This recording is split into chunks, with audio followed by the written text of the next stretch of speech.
Hey there. So if you're one of those viewers here in YouTube that have been sending me messages of gratitude or greetings or even business questions, thank you so much for keeping in touch with me. And ito na, in this video, I'll be answering those common questions that I get. And also, weeks ago, I posted in Instagram to my followers there if they have questions about coffee business and anything about business, and I gather them and also be answering them through this video.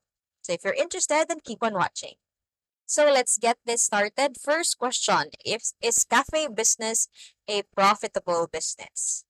Well, ang sagot dyan ay oo naman. Actually, kahit anong negosyo, pwedeng maging profitable. So let's just go back to that equation no, on solving for or getting or computing for net income or profit in a business. So una is sales minus your cost of goods sold or cost of sales minus your operating expenses, that would be net income. So sales would be magkanong presyo ng products mo multiplied by ilan yung nabenta mo, right? Minus yung cost of goods sold or cost of sales, magkano ba yung nagastos mo para gawin yung product or para gawin yung service. And it doesn't just end there, yung expenses, because you also have operating expenses. So kunyari, meron kang place na nirerentahan, or perhaps meron kang taong sinisweldohan, or perhaps meron kang binabayarang kuryente, those are your operating expenses. Or any other things na you needed to pay na hindi related sa paggawa or hindi siya ingredient or hindi siya material sa paggawa ng yung service or the product. That's your operating expenses. So para maging profitable and para maging positive, very simple lang. Make sure you are selling your products way, way, way higher than your cost of sales and your operating expenses. Pero ang problema, no, when we price our products or when we compute for our sales price, we don't even consider our cost. Or worse, nang bibenta tayo, hindi natin alam kung magkano yung cost ng product natin. Or perhaps, aside from just computing the cost, is hindi natin tinitignan kung ano pa yung ginagastos natin for the business. So those little things na medyo hindi natin kino-compute or iniiwasan natin sa negosyo natin, kung paunti-unti, no, they get bigger, they can actually cause you to get net loss in your business. So yes, any business can be profitable, and also a cafe business can really be profitable. I always say this to my students no, after discussing to them the costing and pricing of coffee. Ang mura ng kape, right? You can really make good coffee with just a low, low, low cost. Pero saan magtatalo? Sa overhead. Sa renta, salaries, kuryente, etc., etc., and all the other things you need to pay every month just to maintain your business. So it's just really a matter, to make it simple, it's just really a matter of computing na yung sales mo is way, way, way higher than your cost of sales or cost of goods sold, and way higher than your operating expenses in total. With that, any business, your cafe business, can be profitable. So pag di ka nagka-compute, ewan ko na lang. So, or maybe this question is coming from that point of view na meron bang market for a cafe business for it to be profitable enough? Of course there are. Remember, everybody, almost all, would drink coffee every morning. And sometimes kayong iba twice or three times a day, right? All you have to really do is identify your specific market and be able to sell your products well. Or paano ka kikita if you're not telling people that you're selling coffee. So always there's a market to coffee. It's just a matter of finding them and really creating coffee products specifically for them and making it convenient for them to buy from you. So I hope that answers the question. Second question now, other businesses you can recommend aside from cafe. So depende kung ano yung hilig nyo, or if you're just looking for something na maging profitable. Again, going back to what I said earlier, any business can really be profitable for as long as you sell it well and you sell it right. And how to sell right? Make sure lang that your sales price and number of units sold would be higher than your expenses. Ganun lang kasimple talaga, di ba? But answering that question, siguro I'll just answer it in my point of view, no? If given the chance to open other businesses aside from cafe, what would I open, no? Or perhaps that's my recommendation. Siguro ako, with the things that I really love and what I want to be involved in, I would choose businesses that already has a ready market or a profitable market. So, perhaps isa is a pet store. Ang dami na ngayon mga pet owners talaga, di ba? And they would be willing to spend for their furry pets, right? Second, I would love to open a gasoline station, or perhaps I'd love to have a water purifying store. If you try to see, those are actually businesses that already has a ready market. Ang challenge ko na lang is to find a good location wherein there would be enough people to buy that product or that service that I would be delivering, enough to cover the cost and the expenses of the business. Because again, di ba, as what I've mentioned earlier, any business can really be profitable for as long as binibenta mo siya ng tama, no, with the right price and to the right market. And you're selling it way above your costs and your expenses. And you will really have a profitable business. It's that simple. How to make my business unique? Unique in terms siguro on ano ba? Unique na ikaw lang yung nagbebenta niyan. That would be difficult kasi if that would be something, when you say unique, na the product or the service is ikaw lang yung nagbebenta, meaning ikaw talaga yung first, no? Well, you have the first mover advantage. However, the challenge is within you to be able to find the right market for that new product. So that's the difficulty of really having something new and something unique. You have to let your customers understand it first, na they really need it and they have to use the product that you're selling. But when you are selling something na common na and there's already a ready market, how to make it unique is to identify or make a concept for your business. So I always say this to my coffee business students na we are selling a very common thing, coffee, no?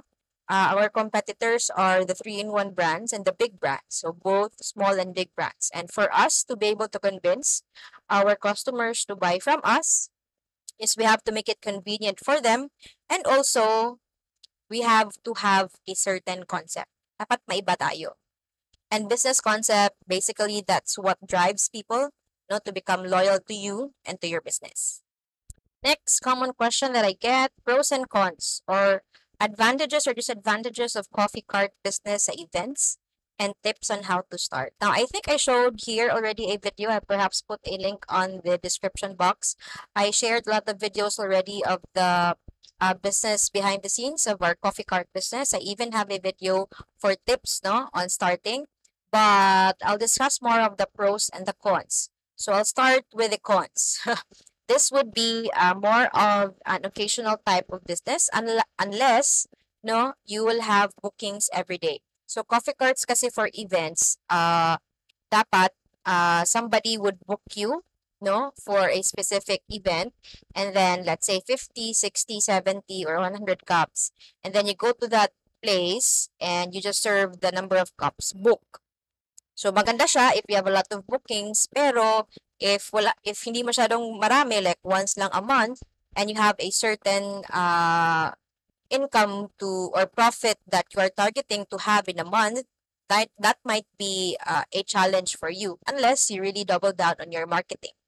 So there's no specific number of hours of operations, no? You really have to do the marketing.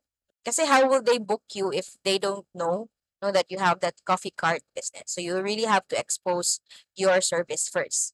So mahirap siya if you have a target income na malaki and you have only less bookings per month.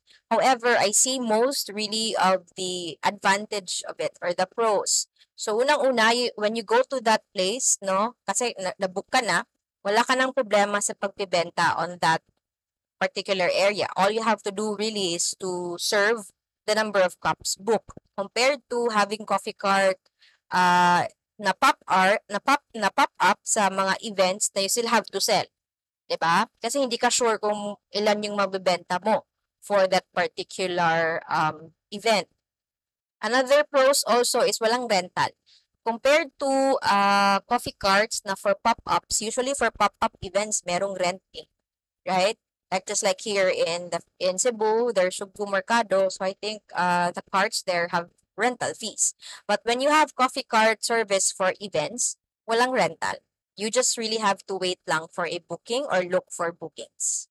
Also, I see it as an advantage na you can operate this at your most convenient time. So let's say you have a full-time job, you can actually operate your coffee cart business during weekends, no, and accept bookings during weekends. So that's how flexible a coffee cart business is for events. Again, for tips, I have here a video. I'll put also a link in the description box. Next question. How to make and sell 39 pesos coffee? What are your thoughts about 39 coffee? Okay, very controversial. Now, how to make and sell? Very easy. Punta ka lang sa kitchen mo, kuha ka doon ng any instant coffee, melt mo siya ng hot water, then kuha ka ng milk, tapos kuha ka ng brown sugar. You put it in a cup, no? Make it fancy, look it fancy. That's your 39 coffee. But kidding aside, no? Yung mga 39 coffee that has been sprouting everywhere, there's nothing wrong with that because actually, there is really a market for a cheaper coffee. In fact, no, 7-Eleven, no, and those vending machine coffee are selling it at 10, 12, even 5 pesos, di ba? So you cannot bash somebody selling a cheaper coffee. Kasi ganun naman talaga sa negosyo, di ba? If you wanna create income, dalawa lang. Either, di ba, I mentioned earlier, it's your sales and your costs and your expenses. So, for you to increase your net income, two ways lang talaga. Increase your sales, may that be yung presyo or yung number of units sold, dagdagan mo yung benta mo, or decrease your costs and expenses.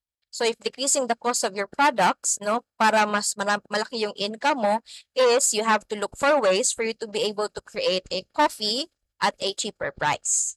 So with that, you look for the different ingredients, no materials that you would need for you to be able to create that cheaper cost of coffee. So again, there's nothing wrong with the 39 coffee. No, there's a market to it, and there's actually a way for you to be able to create a lower cost coffee. For as long as again the basic talaga foundation of any business, no, even starting from your business partners and it extends to your employees, to your suppliers, and even to your customers, that would be trust and confidence. So gaining trust and confidence to your customers is also properly labeling your products. So if you're not using espresso straight from espresso machine, do not call your product as espresso-based coffee. Diba? So ganun lang ka-simple. It's possible there is a market, but for as long as you do your business the right way. Kasi if you start it not that right, it can be profitable at first, but your question would really be on the sustainability. Next question. What to do if the competitor is following all that you do?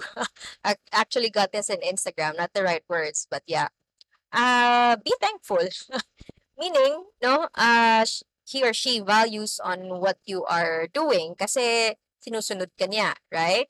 Pero seriously, no, in situations like that, there's really nothing to be alarmed for as long as hindi naman na-affect yung sales mo, no? And you still have the loyal customers that you have. And I would really say that instead of just focusing on what your competitor would do after you do something, no, just be great at what you do na lang. Up to her na or up to him to keep up with you. So that competitor may be following you on what you do, but remember, you yourself is unique, no? So just concentrate really on what you do best and hayaan mo siyang mag-copycat. Galingan mo palalo para mahirapan siyang i-follow ka. But yeah, anyways, congratulations on that, no? Kasi it's an indication that you're doing well. Kasi kinokopya ka na. Next would be advice to those who want to start a cafe. Do's and don'ts. So, meron isa pa dito, top 5. Advice to those who want to open a cafe. So, I believe I will just link in my video about our latest anniversary. No? Latest anniversary. Our 5th anniversary sa cafe namin. So, already 5 years and I shared in that video, I'll put a link in the description box. I shared there 5 things I wish I knew when we were still starting out. And I think those 5 things would really answer best this question on the do's and the don'ts, especially if nag-uumpisa ka pa lang. Next would be best and worst parts of having a cafe business. Wow, napaka Miss Universe na question. But maybe I'll start with, hindi naman siya worst, no? Worst talaga, no? Worst, no? Pero, siguro, ano rin siya, challenges, no? And it's, lahat ng businesses talaga would go through that. Kapag nagnenegosyo ka, you don't expect to be in a bed of roses, di ba? If hindi ka ready sa mga worst part in handling a business, wag ka na lang magnegosyo. Kasi baka mababaliw ka lang, right? But challenges would be, one is dealing with people, no? Kasi ako, I'm a type of person. I'm more of an introvert. I am an INFJA, believe it or not. Pero takot ako sa tao. Or nadidrain ako with exposing myself with a lot of people. So with business kasi, you have to deal with, aside from your customers, you have to deal with your employees, suppliers, etc., etc. So that's one of the challenge, no? And one tip lang talaga with regards to handling employees would be, just remember that you're running a business at hindi ka psychiatrist. Yun lang. Kasi sometimes, no, tends to be na you absorb, no, even personal stuffs nila. So of course, you have to understand and you have to be, you have to console with them whatever they're going through. But then again, in anything, you have also to be objective, right? So you use with a good balance your mind and then your heart with regards to dealing with business. Yun lang. So that's one. Ano pa? Challenge would be mga unforeseen things, no? Siguro this would be based on our experience. Of course, no? Pandemic, no? Hindi namin yun nakita. 2020 supposed to be, we're already trying to peak, but then we had to really pause and stop everything because there's a pandemic. Typhoon. 2021, slowly na sana we're going back from the pandemic, no? And then that happened, di ba? So there are lots of um, hurdles along the way. So those are things na uncontrollable talaga. And one thing lang na na-learn ko doon is things na hindi mo kayang i-control, just let them be, no? Just make sure lang na you'll be ready enough for those things. Kasi pre-pandemic, hindi ka naging ready for things like that eh. So right now, every time we do business, always, no, we're thinking na for the unforeseen things. And just like in anything with investments, we have to really prepare for the rainy days. Best part siguro sa akin would be being able to make this cafe business dream come true. Kasi this was just like my parang college dream, no? Kasi I have a very demanding course, accountancy. I don't know if naririnig yung construction ng kapitbahay namin. But yeah, I'll just proceed.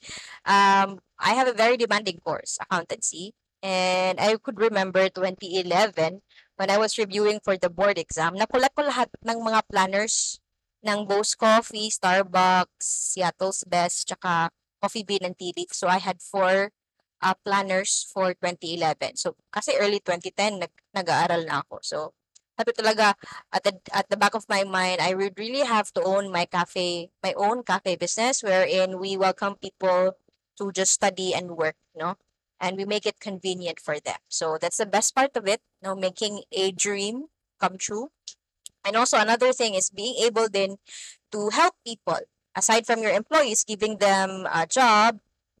We're also providing space, no, for people to be productive. And also right now with our endeavors, now we help also other people to start their own small cafe. So madami, maybe I'll make another YouTube video discussing the best and worst parts of a cafe business to really explain this further. Next would be details po of the TMC Pocket Cafe. So I'll be doing another video on this. Nabi ko nang gagawing video. But yeah, we have this TMC Pocket Cafe 2021. No, we already have some that are already opening, but it's more of really having a physical store cafe or the kiosk type of cafe. However, we'll be releasing another one, which is a smaller type, no, of cafe. Actually, pwede siyang coffee cart type or pop-up cart type. Pwede din siyang home base. So we'll be doing another of that one. And I'll make another video discussing that once we're ready to share it. But just to give you an idea, it's not a franchise, no? We call it TMC Pocket Cafe. It's para siyang small type of our cafe. So it's more of a business package. So why I don't like to give it as a franchise? Kasi I am pro entrepreneur. I would want you to really feel that you own the business. Kasi pag franchise, you have to use the mezzanine cafe. 'Di ba? And if you name the business na under really your name, you feel it like it's a really your own. 'Di ba? So you would be more responsible to it. And of course, 'di ba, it's all about cafe business dream. And I want that to happen to those who are aspiring coffee business owners. Aside from it, we are not giving or getting any royalty fees or any franchise fee. It's more of a business package. You're basically paying for the intellectual system or the intellectual fee and or the intellectual property, no? And the basic or the initial inventory. So yun lang yung babayaran mo, your initial inventory and the intellectual property and the guidance that you get from us in starting a small cafe. So again, more details of that in the coming videos. Again, you might be interested to be one of my mentees in the Small Coffee Business Academy. Here's a link to join my online mentorship program specifically on starting, building, and maintaining a small but profitable cafe. If you have any other questions, please feel free to put it in the comments and I'll see you in my next videos.